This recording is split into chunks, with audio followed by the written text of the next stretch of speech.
Senhoras, senhores, queridas irmãs, queridos irmãos espiritistas, caras amigas e amigos que nos acompanham através da Web TV Mansão do Caminho e pelos veículos virtuais que chegam até nós. Formulo votos de muita paz para todos nós. Alguém perguntou-me oportunamente como diferenciar o amor da amizade.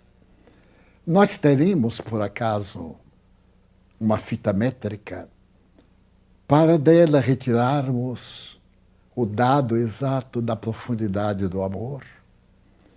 E mais adiante, a pessoa que era um tanto cínica perguntou-me: você crê no amor? E eu me lembrei de uma lenda chinesa muito antiga que eu li na infância. Deveria ter 6 anos. E de alguma forma serviu-me de roteiro para discernir a verdade da impostura, o que é legítimo do que é falsificado. Um jovem príncipe da Manchúria era o herdeiro natural do Império Chinês. Faz, repito, muitos séculos. Mas ele era solteiro e necessitava de uma companhia para iniciar a construção da família e, a partir daí, a humanidade do seu país ter uma ascendência e uma descendência tradicional. Teve uma ideia de reunir em palácio todas as belas moças que ambicionassem um casamento dentro dos padrões da sua exigência. Um homem belo, jovem, rico, de destaque social. E, como era natural, o número foi surpreensível. Nessa mesma oportunidade, uma das senhoras auxiliares do jovem príncipe teve a oportunidade de dizer-lhe: como o senhor fará, príncipe? Ele disse: não sei. Eu espero que os deuses me inspirem na hora de apresentar o meu projeto. Eles acreditavam em Deus, na personificação de deuses, dos quais sai a entidade suprema. E ela sorriu porque também tinha uma filha, mas era filha de uma servente do rei. E a filha havia dito: mamãe, se eu pudesse, se você se empenhasse em conseguir, pelo menos de aluguel, um traje respeitável para eu vestir e misturar-me às jovens casadoras, eu seria a pessoa mais feliz da terra. E a mãe zelosa lhe disse: minha filha, nós pertencemos à pobreza, não temos aristocracia. Você sequer tem qualquer etiqueta para receber em palácio? Ela abaixou a cabeça envergonhada e disse: é verdade, mas eu sinto um amor tão grande pelo jovem príncipe, como se eu tivesse nascido para ele. Ou melhor, como se ele tivesse nascido para mim. Muitas vezes, quando eu sei que ele vai falar nas grandes reuniões da praça pública, eu me atrevo a trepar nas árvores para ver de longe o seu rosto iluminado, que me fascina até as lágrimas. Ah, mamãe, pelo menos nesse dia eu o veria de muito perto, me desencantaria, ou então tudo faria para conquistá-lo.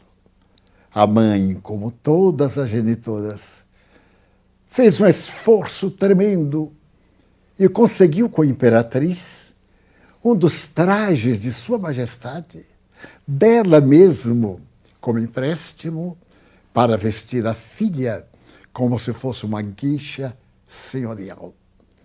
No dia aprazado, desde muito cedo, começou o trabalho. o adorno da cabeça, que é a parte principal, que simboliza a experiência, a sabedoria, a vida.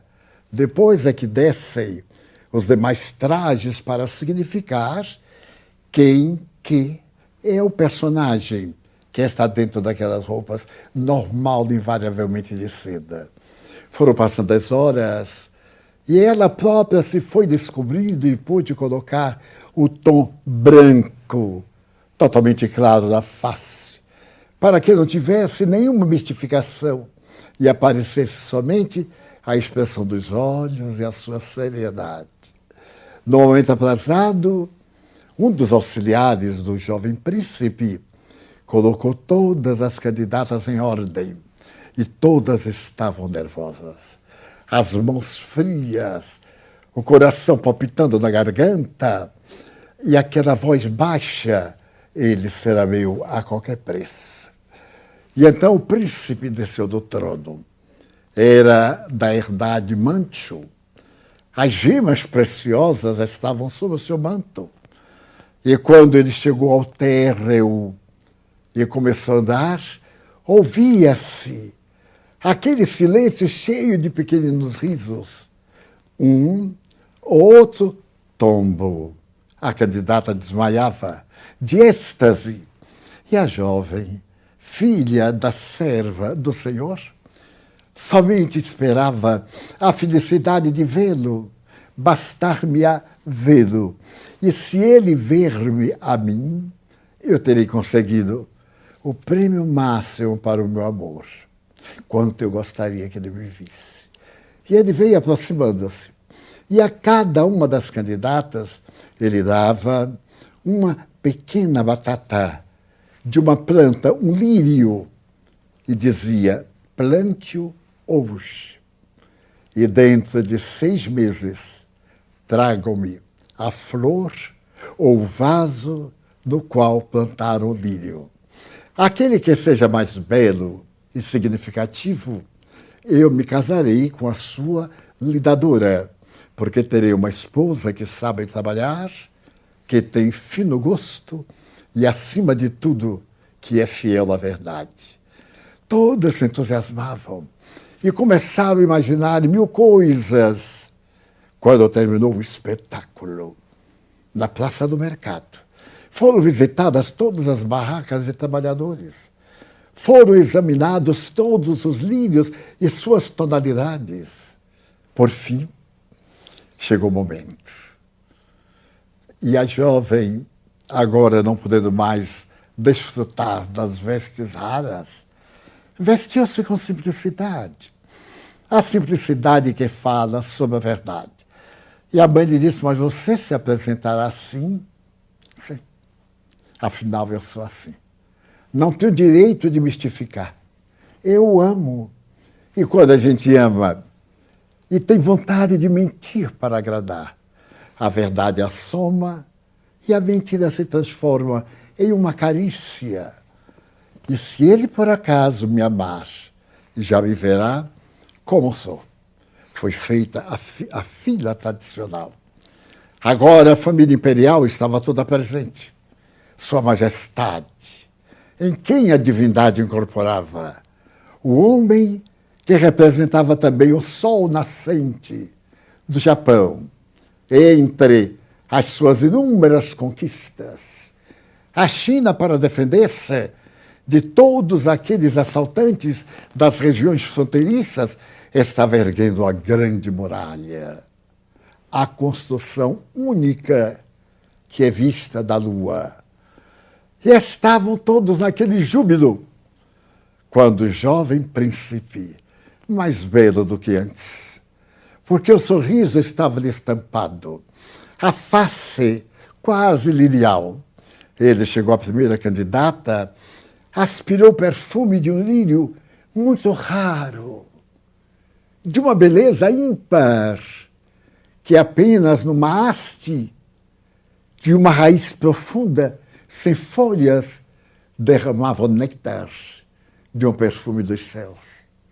E ele sorriu, e a jovem genufletiu-se. E ele foi, a cada uma, Para cada uma, ele deu um sorriso especial. Era a maneira gentil de agradecer. Afinal, era um príncipe da Mandchúria. E quando chegou lá entre as últimas, ele continuou com o mesmo aspecto de respeito às tradições das dinastias. Era de propósito, ficou em último lugar. Ele já estaria cansado, por certo, e talvez nem chegasse até lá. Encontrasse o lírio que o fascinasse. E quando ele chegou junto a ela, ela estava com um vaso. Mas no vaso não havia nada. E ele perguntou: que fez? Que fez da semente batata, do lírio que eu vos dei? Ela curvou-se, muitas vezes, levantou os olhos, que era uma audácia, olhou para ele e disse: Majestade, lamento muito informar que a semente que me deu era inútil. Ela não se reproduziu. Infelizmente, era estéril. E eu venho dar o resultado. Ele sorriu e fez o gesto de ternura, abrindo os braços, como vai envolver na ternura infinita do amor. Deteve-se e saiu de costas, olhando para ela, sentou-se ao trono e chamou seu funcionário especial e disse: por favor, me vá buscar a senhorita do último lugar. Ela estava com o tamanco já um pouco gasto, mas era muito bela. A roupa talvez adornasse um ou outro detalhe. Ela caminhava esguia como a pluma e nobre como a estrela. E apesar da sua pobreza exterior, havia uma riqueza no brilho que dela se exteriorizava e somente viam aqueles que amavam a verdade. E quando ela chegou bem perto dele, ele ajoelhou-se, pediu-lhe a mão e rogou ao sacerdote que os abençoasse e marcasse a data da lua cheia para o matrimônio. A solenidade foi desfeita. Mas no momento em que ia ser colocado o ponto final, Sua Majestade, o Imperador, voltou-se para o filho publicamente e disse: estou muito feliz por você não se deixar impressionar pela seda, pelo damasco, pelas joias dos calçados, pelos pés pequeninos das deusas. E escolheu uma jovem de beleza que ultrapassou os tecidos. Mas eu gostaria de saber que viu você de especial dela em relação às demais candidatas. Ele sorriu e disse: Sua Majestade, meu pai, eu vi nesta moça o amor. O amor é visível. Por mais que se oculte, ele é como uma flor miúda que embaixo da folhagem em decomposição esparze perfume. Foi isso que eu vi, o perfume do amor que vinha dela. Sua Majestade disse: mas estamos próximos e eu não sinto qualquer aroma. Ele disse: porque Sua Majestade não a ama. Eu a amo. Ao sentir a primeira lufada do perfume angelical, amei-a como se ama a verdade.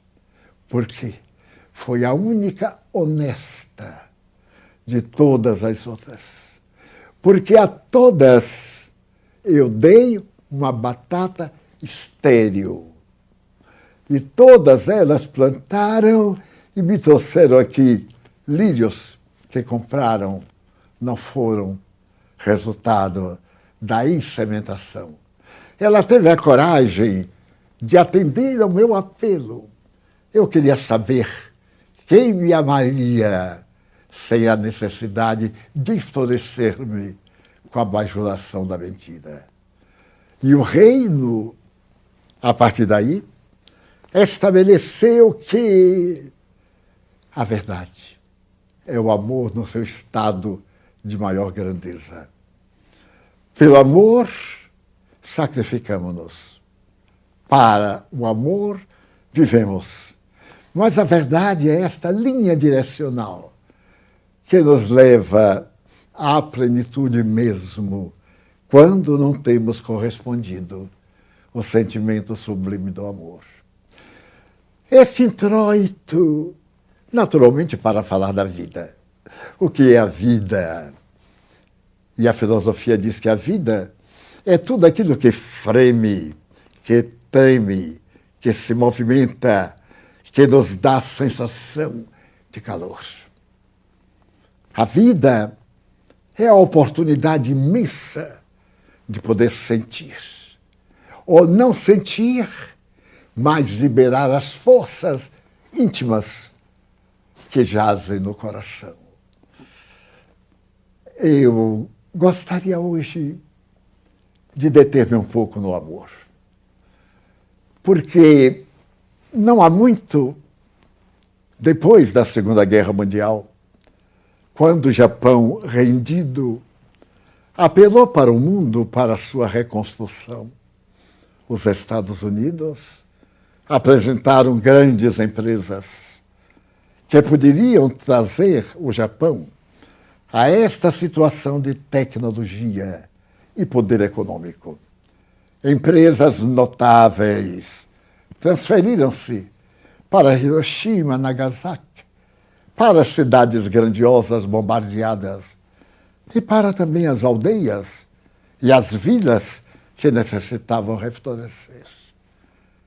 Em Boston, a capital de Massachusetts, entre os muitos candidatos, havia um jovem engenheiro portador de uma masculinidade grandiosa e de uma beleza semelhante à dos deuses gregos.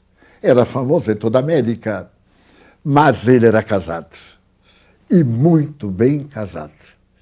Bem, ele era fiel, e muito fiel, à sua esposa. Amavam-se, mas nunca tiveram filho. Anelavam por verem a sua carne arrebentada em flores humanas. Mas os deuses da sua religião haviam impedido que eles se tornassem pais. Que fizeram? Agradeceram aos deuses e continuaram amando-se. Ele era engenheiro de uma especialidade muito delicada. E quando ele leu esse convite das autoridades, ofereceu-se e disse à mulher: procurarei um emprego. Esta é a nossa vez, porque eu vou procurar um emprego que não me separe por muito tempo de você. 1 ano, sim, eu sei que é muito tempo, mas não é tanto tempo, porque quando nós amamos, sabemos eliminar o tempo que falta e sabemos prolongar o tempo que temos. Ela, com a sua sensibilidade, respondeu-lhe: mais 1 ano sem você ao meu lado, mas vamos ficar ricos.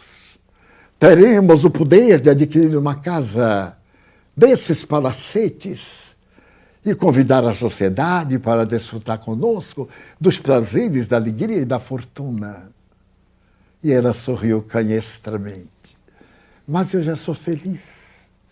Eu não necessito de fazer que a sociedade veja a minha felicidade. Pelo contrário, eu a irradio através dos meus atos, da forma como amo você. E cada qual pode retirar a fatia que lhe convém. E ele, persuasivo e belo, disse-lhe: que é 1 ano? Você me promete ser fiel? E ela disse: por 1 ano, prometo-lhe, por toda a minha vida, porque 1 ano no relógio do tempo é quase nada. E você? Os homens têm mais dificuldade. Você me será fiel? Ele nublou os olhos de lágrimas e disse-lhe: eu a amo como as estrelas agradecem a bênção de luz clareando a noite. É assim que eu amo. E eu sou a estrela e você é a vida. Eu tenho que brilhar para que você encontre os caminhos límpidos e luminosos da existência. Não apenas lhe serei fiel, viverei exclusivamente para você. Trabalharei, amealharei o máximo e quando voltar, porque eu pedirei licença para voltar ao lar, estaremos em paz até a nossa velhice dourada. E partiu. Aquela casa bonita de 2 pisos, pareceu tão deserta. A manhã do dia seguinte era uma manhã outonal. Pela janela nublada, ela pôde ver ainda as últimas flores. Como está na literatura, as flores, as rosas de Malherbe. E ele não estava presente. O encanto não estava brilhando. Mas já era um dia menos. Já não seriam 365 dias. 364. E assim se foi adaptando. Ele, de imediato, mandou-lhe um cartão postal. Era o tempo dos cartões postais. E cada domingo fazia-lhe uma carta, quase um relatório. Tudo o que lhe aconteceu. Estivemos na rua Ginjá. É uma rua curiosa. Ela é tão cheia que eu não lhe posso descrever. É como em Manhattan, a beleza da Quinta Avenida em Times Square. Ela conhecia Manhattan. Então ela fechou os olhos e pôde ver-o desfilando no Japão, no meio daquelas pessoas baixinhas. Ele era alto, era um homem de estatura fascinante. E passou o 1º mês. Passou o 5º mês. E ela contava nos dedos. Mas ela notou que à medida que o tempo passava, nos cartões que agora eram menos escritos, isto é, poucas notícias, tudo vai bem. Não se preocupe, estou em paz, mas tenho que trabalhar muito. Estamos terminando as obras, não há tempo para nada, quase não durmo. Beijos. E ela disse, olha, mas quanto tempo gastará um cartão? Mas ele me ama. Aí está o seu sinal. Com 8 meses, ele lhe fez um cartão que antes não tivesse feito. Querida, eu tenho uma notícia desagradável para lhe dar. Mas eu a amo tanto que lhe peço, leia até o fim, não só o cartão, mas a missiva longa que ele fiz. Você não sabe como é terrível a solidão. Como é terrível ver todos os companheiros acarinhando as belas japonesas, meninas bonecas, que caminham arrastando os pés e temos a impressão que vão cair. Dá-nos a sensação de correr para segurá-las, porque são tão delicadas e frágeis. Bem, era assim que eu via. E, como você sabe, eu não tenho muito jeito para arrumar casa. A empresa contratou uma japonesa, mas uma japonesa tão curiosa, que era uma boneca de porcelana. Ela sempre chegava antes de eu acordar. E quando era o momento do de jejum, sobre a mesa sempre estava uma rosa solitária, aberta, e um botão solitário fechado. Um dia lhe perguntei, mas o que é isto? Ela disse, a rosa aberta é o meu patrão. E a rosa fechada é a sua esposa. Ela sente saudade. Mas o meu patrão aqui enche as horas com tanto trabalho. Eu não gostaria de ser ela, porque ia sentir muita falta. Ora, ela passou a cuidar da minha roupa, inevitavelmente. E, inevitavelmente, ela começou também a me ajudar a vestir o paletó com a delicadeza japonesa, a pentear o meu cabelo e cortá-lo. Quando esperei eu estava apaixonado por ela, sem esquecer-me de você. São duas coisas distintas. Ela era alguém para ficar ao meu lado, naquela jarra em que você estava fechada. Ela ia abrir para me dar um pouco de perfume de esperança. Casamos-nos, mas eu não me esqueci de você. Você é capaz de me perdoar? Eu consegui um advogado no México. Fizemos o divórcio.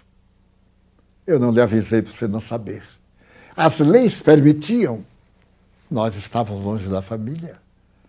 Depois de 3 meses, era permitido. Estávamos quase a 10. Casei-me. Não esqueci de você. Aliás, nunca esquecerei. Nem quis fazer um paralelo entre ela e você, porque eu a amo ardentemente. Você é a mulher da minha vida. Ela ficou petrificada. Aquelas palavras eram uma armadura de cimento que a colocou dentro de um modelo de imobilidade. Não, ela não chorou. Não teve lágrimas.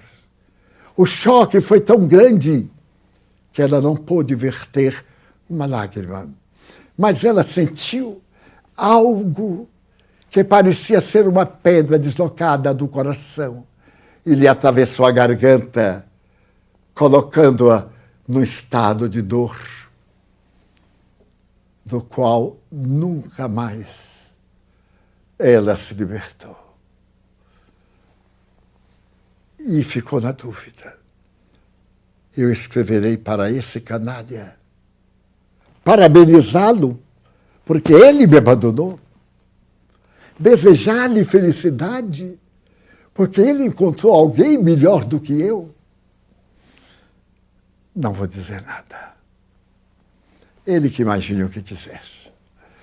Mas os dias foram se passando. Ela se lembrou da ternura que sempre os envolveu. E um dia de domingo de outono, que lembrava aquele dia de outono em que ele se havia ido, ela se aproximou da janela e pareceu ver-lhe, no vidro fechado e sombrio, o rosto dele. Então ela lhe escreveu. Não foi uma longa carta. Desculpe-me ter demorado tanto, mas estava acostumando-me com a ideia, porque eu lhe amo tanto que tinha que me acostumar. Eu o amei como meu marido. Agora eu teria que me acostumar a amar o meu ex-marido. E achou que fez muito bem. E até sentiu alegria. Rearrumou o apartamento e esperou viver. Eu serei capaz de viver sem qualquer pessoa na minha vida, em homenagem ao amor que ele me deu. Mas o martelo do tempo é inexorável. E daí, mais ou menos, há 2 meses, ela recebeu uma carta dele. Ah, Thierry, você não imagina a felicidade que me invade. Eu tenho que lhe contar. Eu tenho que compartilhar com você. Vou ser pai. A minha guixa está grávida. Eu vou ser pai dentro de alguns meses. Eu lhe darei notícias. E ela sofreu, porque a problemática era dela, não era dele. Mas ela disse, Deus assim quis. Nós tentamos tudo que a ciência moderna, naquela época, anos 50, 60, havia conseguido nessa parte da biologia genética. E se resignou. Nasceu a menina e ele mandou a fotografia, com a criança no braço, bem, e a esposa também. Ela olhou primeiro para ele. Havia mudado. Havia algo no seu rosto que não era aquele algo de pureza, de ingenuidade.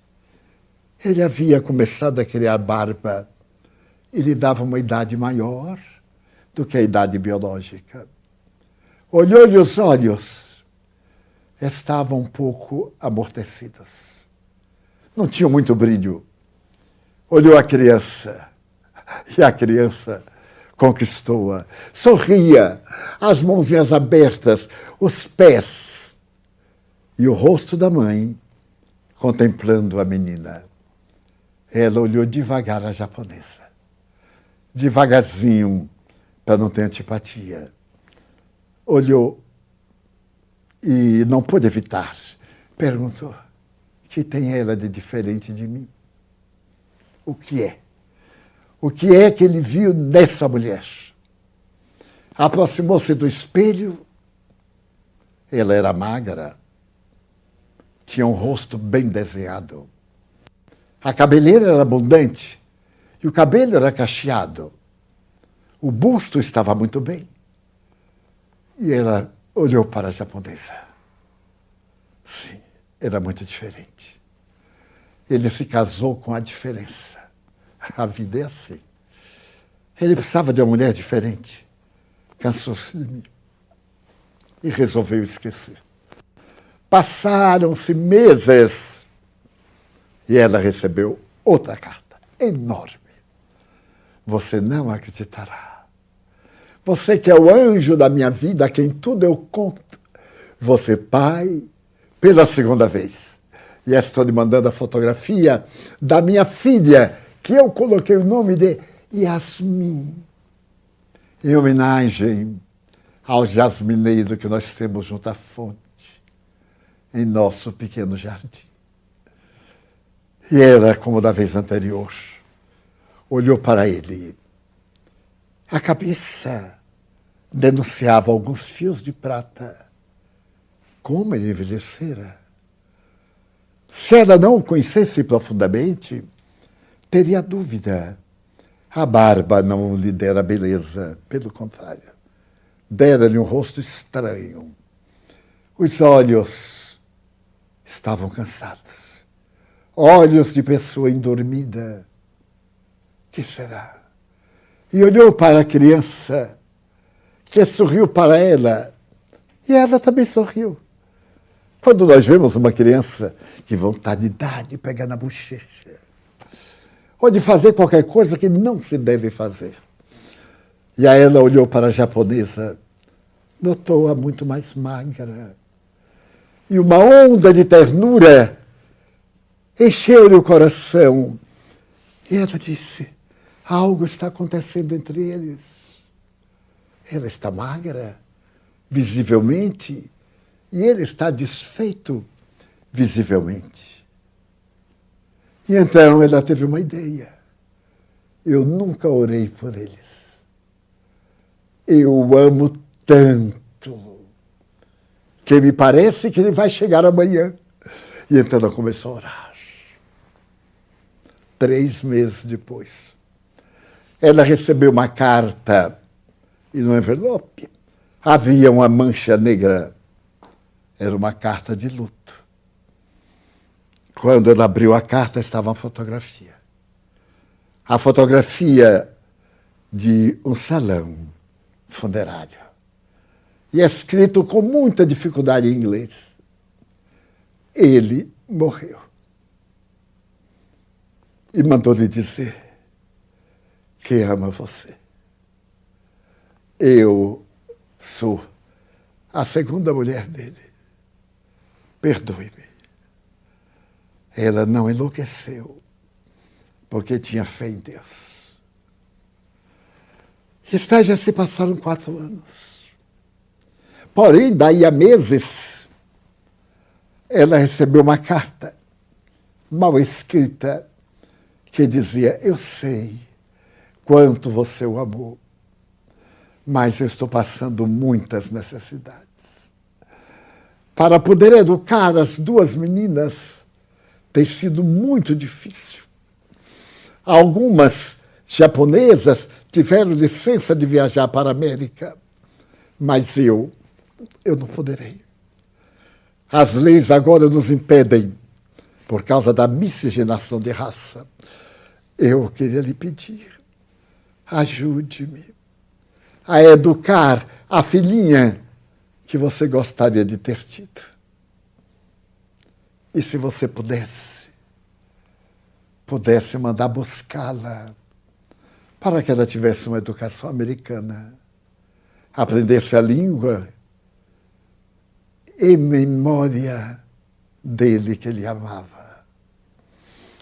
Ela se aproximou da janela, aquela janela da saudade. Sentou-se e escreveu-lhe: eu quero criar a criança. Vou providenciar a documentação. E em breve a criança virá. Mande-me alguns documentos que eu irei citar na língua nacional e traduzidos por um especialista do fórum ao americano. Um mês depois ela recebeu. Chegou o momento agora de receber a netinha, porque ela dizia, na minha idade eu não teria este anjo. Foi chegando o dia, ela ficando nervosa. Boston, nesse tempo, não tinha voo direto com o Japão. Era New York, 3 horas de voo. Ela pegou o carro no domingo e foi a Nova York, pensando, vou tomar conta do filho, da filha da minha rival. Mas era a filha dele. E nesse jogo de aceito, não recuso, ela chegou e viu quando a menina saltou com a comissária de bordo. Era uma menina como outra qualquer. Uma menina japonesa com um brinquedo.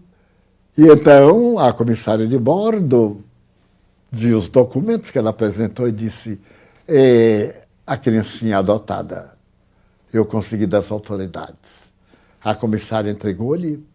E a primeira coisa que a menina disse foi assim, thank you, my mother. Muito obrigado, minha mãe. Ela ficou assustada e gostou da menina. Criança tem isto. É o anjo de Deus para dulcificar nosso coração. Ela levou e colocou na alcova. E se mudou de quarto. A criança merecia. Foi uma bênção de Deus. Agora ela não era mais uma viúva, uma mulher solitária, era uma mãe cuidadosa.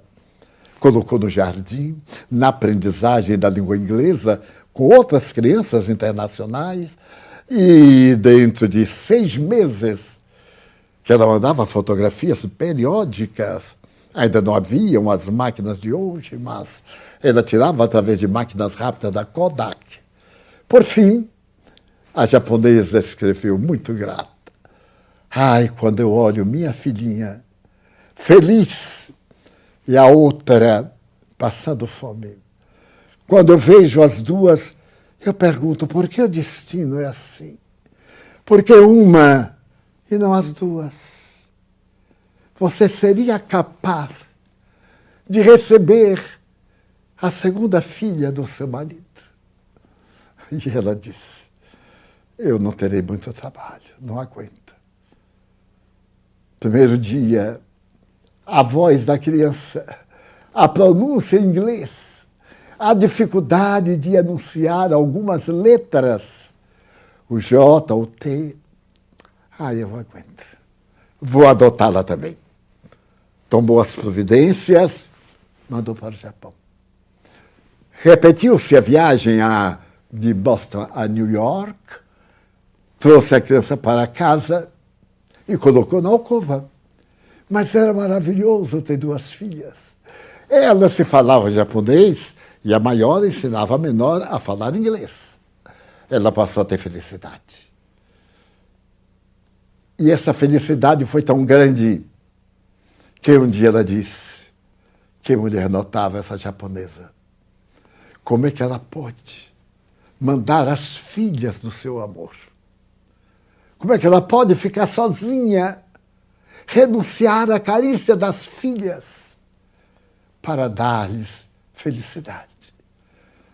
Fez uma carta ousada, perguntando se ela gostaria de vir para os Estados Unidos para tomar conta ela mesma das suas filhas, das filhas das duas, na mesma casa. E a japonesa, feliz, disse que isso não podia acontecer. As leis não permitiam. E ela diz, mas as leis foram feitas para o cidadão, e não o cidadão para as leis. Havia no bairro em que ela morava um pequeno jornal dominical. Ela fez um artigo protestando contra essa injustiça. Eu educo as duas crianças de uma mulher mãe e é proibido que essa mãe venha cumprir o dever.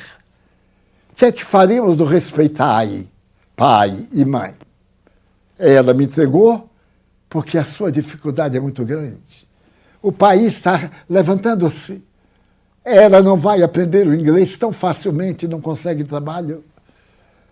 E, curiosamente, uma freelancer de periodismo leu e anunciou no The New York Times, o maior jornal da América no tempo. E isso teve uma repercussão no Congresso americano. E a lei foi feita. Deus meu! Em determinada data, ela foi a Boston, levando as duas meninas, cada uma com uma bandeirinha americana. Durante a viagem, as duas se abraçavam, se beijavam no fundo do carro. E ela dirigia. Bom, ela já falava algumas palavras em japonês, até cantava. E era tão curiosa ela cantando e as crianças corrigindo. E ela errava de propósito. Chegou ao aeroporto Kennedy, entrou no grande terminal, o terminal do Oriente. E aí teve um choque. Como será essa mulher? A mulher por quem meu marido se apaixonou. A mulher que eu terei que amar, que me roubou o único tesouro que eu tive. Será que eu tenho ressentimento ainda? De repente chegou o avião. E salta aquela mulher de estatura baixa, não pequena, uma estatura baixa no nível medial. Ela sorria. Não sorria. O rosto é que parecia sorrir. Ela ficou encabulada. Os japoneses são tão diferentes dos americanos. Ela correu para a porta da saída. E a japonesa levou um lírio. Então, quando as duas se encontraram, iam abraçar, pararam. A japonesa olhou para ela, curvou-se várias vezes e lhe deu o lírio. Ela abraçou a japonesa. E a japonesa lhe disse, Good morning, my mother. Ela compreendeu que só o amor é capaz de salvar a humanidade. Teve uma ternura por aquela mulher que ele havia roubado, o homem amado. E a mágoa que ela tinha do marido, que ela não havia conseguido aplacar. Ela olhou para a japonesa e disse como ele foi feliz. Ele necessitava de alguém. Levou-a para casa. No seu testamento, ela ofereceu a casa à japonesa, que se tornou uma filha adotiva. E as duas crianças. E deixou um epitáfio para ser colocado na sua sepultura. Deus é indefinível. Mas o amor que ele colocou no meu coração, eu me atrevo a dizer, obrigado, meu Pai, você é o amor. quanto nós necessitaríamos de dizer isto hoje a nosso Pai. Faz algum tempo que não conversamos com Ele. Faz algum tempo que o amor não nos pede, não é uma prova. Quando se ama, não necessita provar coisa nenhuma. Só se prova quando se tem dúvida. Quando se ama, se ama. Um olhar, um sorriso, que ninguém entende, uma palavra, um toque, às vezes uma expressão, eu te vejo amanhã, ou um dia eu te verei, e nasce a planta esperança dentro do coração, que um dia vai rever o ser amado. E o amor dá forças para a pessoa lutar contra as contingências e as indulgências e todas as situações de dificuldade, de desafio. Como disse a mulher de Boston, aliás, se ela fosse evangélica, saberia que a primeira pessoa que disse isto foi João Evangelista. Deus é amor. Foi a primeira vez. E daí por diante espalhou-se na terra o hálito de Deus. Todos nós amamos. Amamos dentro do nosso nível de consciência. Amamos dentro do nosso aspecto de emoções. Amamos mesmo sem saber quanto amamos. E até odiamos. Porque, para mim, o ódio é o amor que está doente. O amor fica doente também. Todo sentimento fica doente. Na psicologia e nas doutrinas que dela deriva, é muito como dizer-se cicatrizar as feridas da alma. Que feridas serão?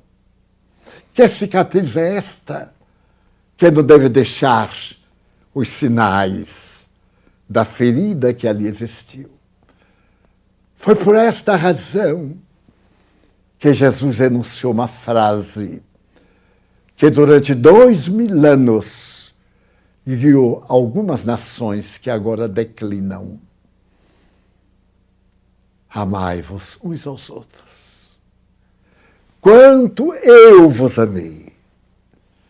Já não é quanto amais a vós mesmos. Porque eu dei a minha vida pela vossa vida. Deixai-me terminar com uma outra narrativa. Essa, numa igreja de Córdoba, na Espanha, onde se veneram duas santas, Santa Ana e outra desconhecida. É uma cruz, Córdoba, espanhola. E todos que por ali passam vão em procissão venerar aquele Senhor, que ele está crucificado, mas de uma maneira especial. Só a mão e a outra está descida e parte do corpo genufletida, como se ele quisesse alcançar o solo e não conseguia. Certo dia, um homem estava diante dele e viu quando os fiéis depositaram flores, velas, seus votos. Viu. E viu quando o homem chegou e disse: veio confessar-me. Eu sou um criminoso reveu. E ali mesmo, em alta voz, ele declinou seus crimes. E declinou seus crimes. E quando terminou, ele disse: eu sei que tu me perdoas. E saiu sorrindo. E o estranho ficou olhando para aquele homem na cruz mas somente com um braço preso. Quando chegou um outro homem e disse para ele: eu não tenho coragem de relatar-te os meus crimes. Matei a minha mãe. Eu sou matricida, o mais revel e miserável da humanidade. Vou matar-me, mas antes eu vim perguntar-te se tu me perdoas. Aí o homem que estava ao lado se aproximou mais da cruz e disse: eu não perdoo. Vai embora. Eu não perdoo. E sentiu alívio. Aquele miserável matara a mãe e ainda se atreve a pedir perdão. Foi então que ocorreu algo estranho. O homem da cruz, com o braço para baixo, perguntou-lhe: quem és tu? Eu é que dei o meu sangue. Não foste tu. Eu é que pedi a meu Pai que a todos perdoasse. Eu é que da cruz retiro a mão para amparar o mais miserável e trazê-lo ao meu peito e perdoá-lo. Porque quem faz o mal não sabe o que faz. O amor está tão doente dentro da sua alma que está começando a morrer. E eu vim ao mundo para que o amor fosse a lição viva, perene, de todos os séculos, até a consumpção deles. Então o homem estranho retrocedeu e lembrou-se dos seus próprios delitos e quase sem palavras disse: então, perdoa-me também a mim. É o que diríamos agora. Perdoa-nos as nossas dívidas, assim como perdoamos aqueles que nos ofendem. Que é a lição ensinada por Jesus no Pai Nosso, meu e seu, de nós todos. Muito obrigado.